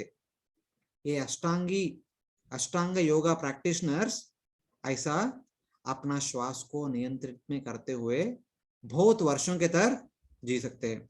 ऐसा कठिन अष्टांग योग करते हुए वो मोक्ष प्राप्त करते हैं। वो ऐसा उसके बारे में वर्णन आया था। सर्वे अपि एते यज्ञविदो यज्ञक्षपित कल्मषा यज्ञशिष्टामृतभुजो यान्ति ब्रह्मा सनातनम। ऐसा अलग अलग प्रकार का ब्रह्म कर्म करते हुए यज्ञ करते हैं, अलग अलग प्रकार का कर्मी लोग, ज्ञानी लोग, अष्टांग योगी लोग। यज्ञ क्षपित कल्मषा, अपना मन में जो भी मल है सबको शुद्ध करते हुए, अपना मन को कल्मष से पूरा निवृत्त करते हुए ये लोग यान्ति ब्रह्म सनातनम, मोक्ष प्राप्त करते हैं। एक गृहस्थ बनकर निष्काम कर्मयोग करके बाद वानप्रस्थ अथवा संन्यास ग्रहण करके ज्ञान योग अथवा अष्टांग योग करने के बाद अचिर काल में अपना मन का शुद्धिकरण करने के बाद, पूर्ण शुद्धिकरण करने के बाद ये लोग मोक्ष प्राप्त करते हैं। यान्ति ब्रह्म सनातनम, ये सब लोग मोक्ष को प्राप्त करेंगे। ऐसा करके भगवान श्री कृष्ण ने बता रहे थे। नायम लोकोसी अयज्ञस्य कुतोन्या कुरु सत्तमा, अथवा बाकी लोग अपना कर्म को एक यज्ञ के रूप में नहीं करते हैं, ऐसा लोग ये जन्म में अथवा अलग जन्म में कुछ प्राप्त नहीं करेगा। अयज्ञस्य, जो भी व्यक्ति अपना अपना कर्म यज्ञ के रूप में नहीं करते हैं, वो लोग कुछ भी प्राप्त नहीं कर सकते, ये जन्म में और अलग जन्म में कुछ भी प्राप्त नहीं कर सकते, ऐसा करके बताया गया। जब व्यक्ति अपना कर्म को, सभी कर्मों को यज्ञ के रूप में भगवान के प्रति समर्पित करते हैं, उनका फल को भगवान के प्रति समर्पित करते हैं, सिर्फ वैसा व्यक्ति मोक्ष प्राप्त करने के लिए अधिकारी बनता है। एवं बहुविधा यज्ञ वितता ब्रह्मणो मुखे कर्मजान विदितान सर्वान एवं ज्ञात्वा विमोक्षसे। यहाँ पे भगवान बता रहे, जो भी यज्ञ के बारे में हम पहले बताया था, एक संक्षिप्त रूप में बताया गया, इनके बारे में विस्तृत में ज्ञान प्राप्त करना है तो आप वेदों का शरण लो। ब्रह्मणा मुखे मतलब वेद, वेद में ये अलग अलग प्रकार का ब्रह्म कर्म और यज्ञों के बारे में वर्णन है, उसके बारे में पूरा ज्ञान प्राप्त करने के लिए वेदों का शरण लो। सो कर्मजान विदितान सर्वान, वो वेदों में कहा गया अलग अलग प्रकार का ब्रह्म कर्म और यज्ञ, सभी में अपना तन मन मनसा वाचा कर्मणा पूरा मन लगा के कार्य करना पड़ता है। कर्मजान विदितान कर्मान, आपका मन इंद्रिय और शरीर उनको लग्न करना पड़ता है। एवं ज्ञात्मा विमुक्षते, ये सब ज्ञान प्राप्त करने के बाद उनको अनुसरण करेगा, ऐसा व्यक्ति जरूर मोक्ष को प्राप्त करेगा। एवं ज्ञात्वा विमोक्षसे, विशेष रूपेण मोक्ष को प्राप्त करेगा। श्रेयान् द्रव्यमयाद् यज्ञ ज्ञान यज्ञ परन्तप सर्वं कर्म अखिलं पार्थ ज्ञाने परिसमाप्तये। सो कुछ प्रकार का द्रव्यमय यज्ञ है, कुछ प्रकार का ज्ञानमय यज्ञ है। द्रव्यमय यज्ञ से ज्ञानमय यज्ञ श्रेष्ठ है, क्योंकि द्रव्यमय यज्ञ से ज्ञान करने के लिए अधिकारी प्राप्त बनता है और ज्ञान करने से मोक्ष प्राप्त करने के लिए अधिकारी बनता है, इसलिए ज्ञान यज्ञ द्रव्य यज्ञ से परे है, ऐसा करके बताया गया। और जो वेद में दिया गया ज्ञान को प्राप्त करने के लिए ये व्यक्ति एक गुरु का आश्रय लेना जरूरी है। तद्विद्धि प्रणिपातेन परिप्रश्नेन सेवया उपदेक्षन्ति ते ज्ञानम ज्ञानिन तत्वदर्शिना। मोक्ष अथवा भगवान के प्रति प्रत्यक्ष रूप में सेवा करने के लिए ज्ञान प्राप्त करना है तो हर एक जीव को एक गुरु का शरण लेना कंपलसरी है, क्योंकि एक गुरु को भी सिर्फ एक गुरु को पता है भगवान क्या है, भगवान का प्राप्त करने का माध्यम क्या है। एक गुरु है, हमको ये साधना का बारे में ज्ञान और साधन बता सकते हैं, वो पालन करते हम हमारा जीवन को सफल कर सकते हैं। पर गुरु का कृपा कैसे प्राप्त करने का, तद्विद्धि प्रणिपातेन, गुरु के पास समर्पित और अंकित भाव से जाना पड़ता है, और सेवया गुरु को सेवा करना पड़ता है, और परिप्रश्नेन गुरु के प्रति अच्छे ढंग से प्रश्न पूछना पड़ता है।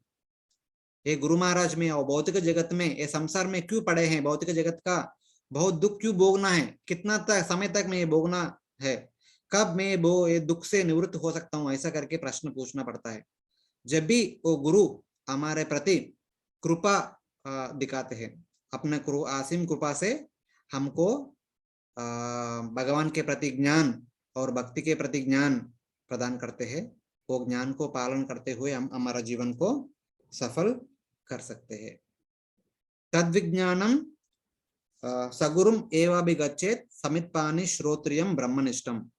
सो गुरु का लक्षण है श्रोत्रियम ब्रह्मनिष्ठम, श्रोत्र निष्ठा और ब्रह्मनिष्ठा। एक गुरु वेद के प्रति पूर्व ज्ञान प्राप्त कर चुका है, करना चाहिए, प्राप्त पूरा ज्ञान होना चाहिए, और भगवान के प्रति पूरा निष्ठा रहना चाहिए।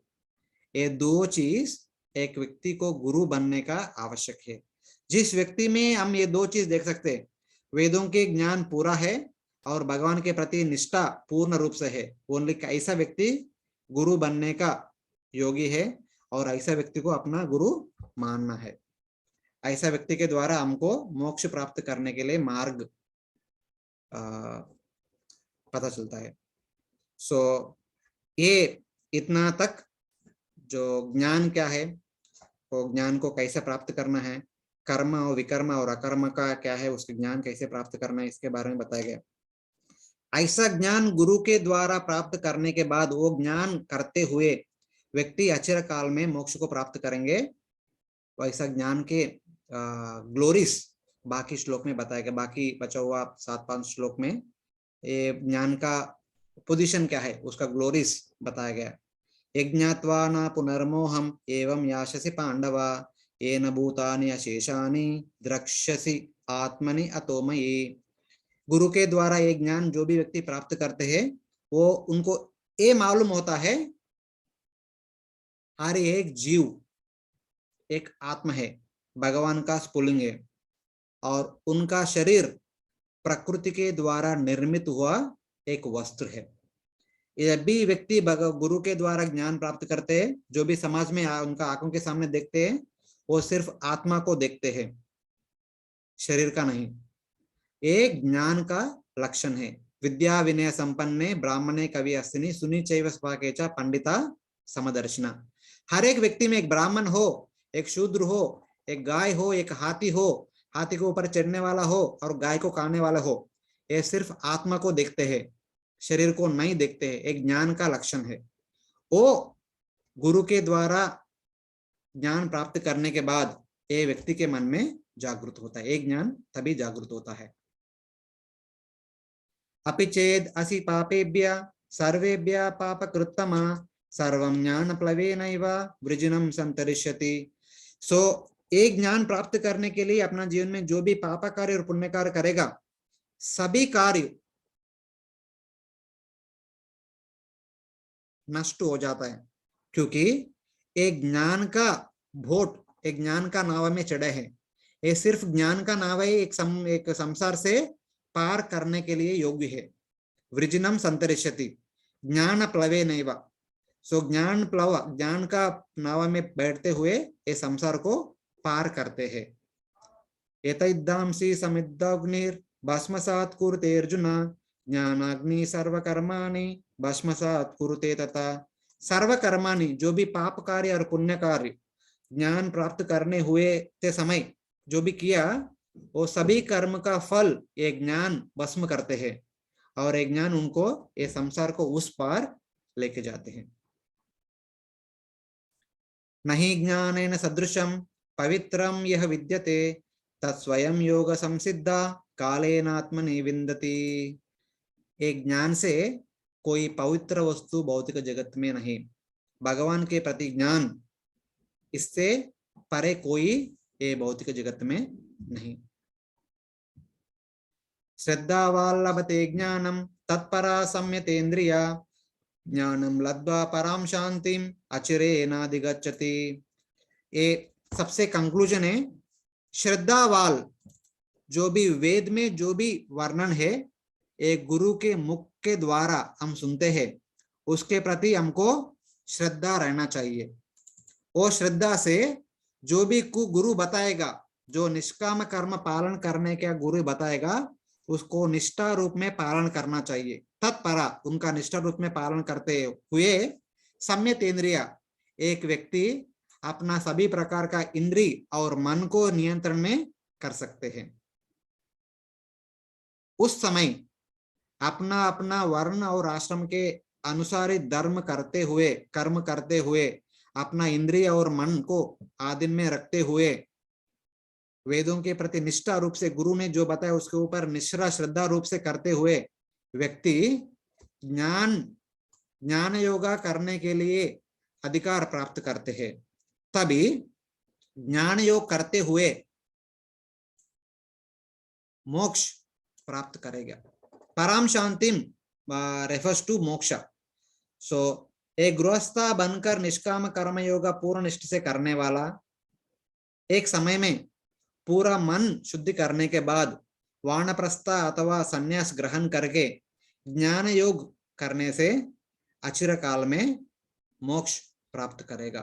अचिरेण अधिगच्छति. अचिरेण अचिर काल में, not after long time, in very small time, वो मोक्ष को प्राप्त करेगा. सो ऐसा ज्ञान के बारे में, ऐसा ज्ञान योग के और निष्काम कर्म योग और ज्ञान योग के बारे में सबको ना बताना चाहिए. अज्ञश्च अश्रद्ध दानश्च संशयात्मा विनश्यति नायम लोकोस्ति न परो न सुखम संशयात्मना. अज्ञस्ता एक अज्ञानी को और अश्रद्ध दाना एक श्रद्धा विहीन को और संशयात्मा ये अज्ञानी नहीं, श्रद्धा विहीन नहीं, श्रद्धा भी है फिर भी उनका मन में संशय है, ये होगा क्या नहीं होगा क्या, ऐसा संशय होने वाला व्यक्ति को, ये तीन प्रकार का व्यक्ति को जो 14 अध्याय के बारे में कभी नहीं बताना चाहिए. क्योंकि ये दोनों लोगों को कहीं ना कहीं प्रकार से समझा सकते, बट जिसका मन में संशय है वो कभी भी समझते नहीं. सो ऐसा व्यक्ति ये जन्म में बल्कि अगला जन्म में कुछ सुख प्राप्त नहीं करते हैं, कुछ सुख को अनुभव नहीं करते हैं. Therefore योग संन्यास्य कर्माणाम ज्ञान संचिन्न संशयम आत्मावंतम न कर्माणि निबध्नन्ति धनंजय. ये बोल रहे हैं योग संन्यास्य कर्माणाम, घर में रहते हुए निष्काम कर्म योगा पूर्ण निष्ठा से करना चाहिए. और ज्ञान संचिन्न संशय, ज्ञान का प्राप्ति कर, गुरु के मुख द्वारा ज्ञान प्राप्ति करके उसका फल के प्रति कुछ संशय ना रखते हुए आत्मावंतम हमेशा आत्म साक्षात्कार के प्रति मन लग्न करते हुए आपका धर्म पालन करो, आपका वर्णाश्रम धर्म को पालन करो. ऐसा वर्णाश्रम धर्म ना कर्मानि निबध्यते धनंजय, ऐसा कर्म कभी भी कर्म बंधन में ना डालेगा. अर्जुन को बता रहे. सो गृहस्थ होके निष्काम कर्म योगा करो, साथ ही साथ आत्मा के प्रति ज्ञान मन में रखते हुए. तस्माद् अज्ञान संभूतम रुस्तम ज्ञानासिनात्मना चित्वैतम संशयम योगम आतिष्ठोत्तिष्ठ भारत. सो फाइनली अर्जुन को बता रहे, माय डियर अर्जुन, अभी आप एक वानप्रस्थ नहीं, सन्यास नहीं, इसलिए आप एक गृहस्थ होने के नाते आपका धर्म करना आपका कर्तव्य है, आपका वर्णाश्रम धर्म करना आपका कर्तव्य है. आप एक राजा होने के नाते, क्षत्रिय होने के नाते युद्ध करना आवश्यक है. सो आपका युद्ध एक निष्काम कर्म रूप से करो और उसका फल के प्रति कोई संशय मत रखो. उसका आप ज्ञानासीन आत्मना रुस्तम, आपका हृदय में फल के प्रति आकांक्षा ना रखते हुए सिर्फ ज्ञान का रखते हुए जो भी आप सोच रहे उसको कट करो. जो भी संशय आपका मन में है उस सबको वो ज्ञान से कट करो. चित्वैनम संशयम योगम आतिष्ठोत्तिष्ठ भारत. माय डियर अर्जुना, फुटकर युद्ध करो. ऐसा करके भगवान श्री कृष्ण ने अंतिम में उनको बता रहे. सो निष्काम कर्म योग कैसा करने का, उसके बाद ज्ञान योग कैसे करने का, और ज्ञान का प्राप्ति गुरु का मुख के द्वारा कैसे प्राप्त करने का, ये सब सही ढंग से करने से एक व्यक्ति मोक्ष जरूर प्राप्त करेगा. ऐसा बोलते हुए भगवान श्री कृष्ण ने अभी उनका सिचुएशन के आधार पर, माय डियर अर्जुना, अभी आप एक गृहस्थ, एक क्षत्रिय है, ये होने के नाते आपका क्षत्रिय धर्म करना अनिवार्य है. सो उठकर आपका धर्म निष्कर्म रूप से करो. सही समय ज्ञान, आत्मा का ज्ञान आपका हृदय में रखते हुए कोई संशय आपका मन में उसको कट करो. ऐसा करके भगवान श्री कृष्ण ने चतुर्थ अध्याय में अपने बारे में दिव्य ज्ञान बताया था और ज्ञान योग के बारे में भी ज्ञान दिया था. हरे कृष्णा. हरे कृष्णा प्रभु जी, बहुत सुंदर. आपने अच्छी तरह से गीता का चौथा अध्याय की परिभाषा, वैसे शॉर्ट में, लेकिन आपने सब कुछ कवर लिया. मुख्य मुख्य पॉइंट आप हर श्लोक में बताते गए प्रभु जी, बहुत विद्वत्ता से. Thank you very much for giving us time on this Gita marathon program. So if some devotees want to greet the Prabhu, or then we can have the microphone open, Mataji. And then Hare Krishna Prabhuji. Thank you so much for the wonderful class and systematic way, systematic way से आपने भगवत गीता आपने पढ़ाया, एक एक verse को लेकर के उसकी इम्पोर्टेंस बताया, तो उसके लिए बहुत बहुत थैंक यू। प्रभु जी, आपके पास में टाइम है क्या थोड़ा क्वेश्चंस कमेंट्स लेने के लिए? हाँ यस, मैं फ्री हूँ, बट आपने टाइम दिया था 1.5 घंटा, इसलिए मैं 1.5 घंटा में चैप्टर कंप्लीट किया। Okay, thank you so much प्रभु जी। तो प्रद्युम्न प्रभु जी, now you can unmute yourself. You can stop sharing the screen, Prabhuji. Okay. Okay. Thank you. Thank you. Hare Krishna. हरे कृष्ण। हरे कृष्णा, दंडवत प्रणाम प्रभु जी। हरे कृष्णा, दंडवत प्रणाम। आपने बहुत सुंदर ये 4th चैप्टर आज समझाया और step by step you cover everything. कर्म के बारे में एवं परंपरा प्राप्त ज्ञान के बारे में बताया, जो डिसिप्लिन सक्सेशन में आ रहा है। फिर उसके बाद आपने कर्म, विकर्म और अकर्म जो है उसमें बनाया, और भक्त लोग को समझना चाहिए कि व्हाट काइंड ऑफ कर्म वी शुड डू। अकर्म करना है तो अकर्म करने के लिए क्या करना चाहिए कि हम भक्त लोग कृष्णा कॉन्शियस है, तो हम लोग को ज्यादा अकर्म ही करना चाहिए, टू प्लीज कृष्णा। हम कुछ करेंगे तो प्लीज कृष्णा के लिए करना है। तो बहुत अच्छी तरह समझाया। फिर आगे तद्विधि परिपात्रेण परिप्रश्न सेवया, गुरु की आज्ञा करो, गुरु ने जो बताया है वो फॉलो करो और फिर आगे बढ़ो। और लास्ट में वर्ष बताया 42 के पहले 39 वर्ष और 40 वर्ष जो है, हाँ, तो वो वर्ष, हाँ, वो वर्ष भी हम सब लोग को पूरी तरह समझना चाहिए कि वो वर्ष में क्या बताया है प्रभु जी। Is very hard to understand, जो वर्ष में बताया है। प्रभु जी, बहुत बहुत आनंद हुआ आज आपने पूरा 4th चैप्टर अच्छी तरह समझाया और हम लोग ने बैठ के सुना, तो हमको भी इतना आनंद हुआ कि we have to stay strong in our devotion and follow this instruction. Hare Krishna प्रभु, हरे कृष्णा, जय राधे। थैंक यू प्रभु जी, thank you very much. Thank you प्रभु जी। यस माता जी। सॉरी माता जी, मैं इंटरप्ट कर रही हूँ, बस एक छोटा सा अनाउंसमेंट करना था कि हरे कृष्णा प्रभु जी एंड माता जी प्रणाम। प्रभु जी, आज शाम को यूएस टाइमिंग में, आज शाम को 7:30 PM CST and 8:30 PM EST प्रभु जी 15th चैप्टर का हमको क्लास देंगे। तो आप सभी भक्तों से, और इंग्लिश में होगा क्योंकि एवरी थर्सडे हमारा इंग्लिश में सेशन रहता है, तो आप सभी भक्तों से विनती है कि आप सभी प्लीज आए। बहुत ही सुंदर तरीके से प्रभु जी आज शाम का क्लास देंगे, और इंडिया में कल सुबह 7 बजे रहेगा, टुमारो मॉर्निंग 7 AM। तो आप सभी से रिक्वेस्ट है कि प्लीज जरूर आइएगा। प्रभु जी पुरुषोत्तम योगा 15th चैप्टर का क्लास देंगे आज। थैंक यू माता जी, sorry for interruption. Hare Krishna, Hare Krishna. Thank you प्रभु जी, thank you so much for the wonderful session और ट्रांसेंडेंटल नॉलेज। बहुत अच्छे से आपने ये क्लास